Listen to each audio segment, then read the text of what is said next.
அஸ்ஸலாமு அலைக்கும். Welcome to Aisha வசி மினி விளாக். நான் இன்னைக்கு பீர்க்கங்காய் மேல் தோலை உரிச்சிட்டு சட்னி பண்ண போறேன்.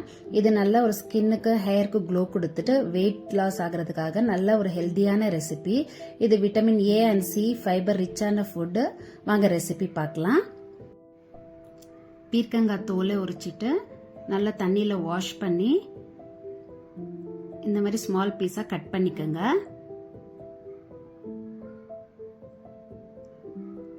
ஒரு பேன் எடுத்து 1 டீஸ்பூன் கடலை பருப்பு, 1 டீஸ்பூன் மூங் தால், 1 டீஸ்பூன் உளுந்தம் பருப்பு சேர்த்து நல்லா ஃப்ரை பண்ணிக்கோங்க. அது கூடவே ஒரு 3 ரெட் சில்லி சேர்த்து நல்லா ஃப்ரை பண்ணிட்டு ஆற வச்சிடுங்க. பேன் எடுத்து 1 டீஸ்பூன் ஆயில் சேர்த்து பூண்டு, ஒரு கட் பண்ணி வச்சிருக்க வெங்காயம், ஒரு பல்லு புளி சேர்த்து நல்லா வதக்கிக்குங்க.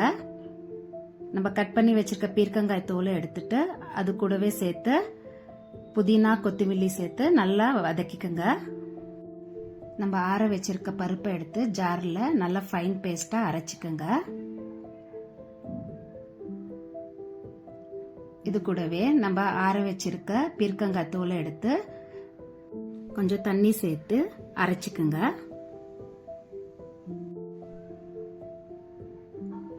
தாளிக்கிறதுக்காக பேன்ல 2 டீஸ்பூன் ஆயில் சேர்த்து கடுகு, பூண்டு, கருவேப்பிலை சேர்த்து தாளிச்சு விட்டுடுங்க.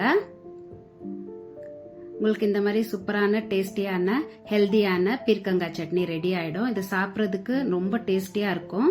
சப்பாத்தி, தோசை, ரைஸ் கூட ரொம்ப டேஸ்டியா இருக்கும். ஒரு வாட்டி ட்ரை பண்ணி பாருங்க. நான் பீர்க்கங்காவை கட் பண்ணி கிரேவி வச்சிருந்தேன். சப்பாத்தி கூட ரொம்ப டேஸ்டியா இருந்தது. இந்த சேனலை பிடிச்சிருந்தா லைக் அண்ட் சப்ஸ்கிரைப் பண்ணுங்க. தேங்க்யூ.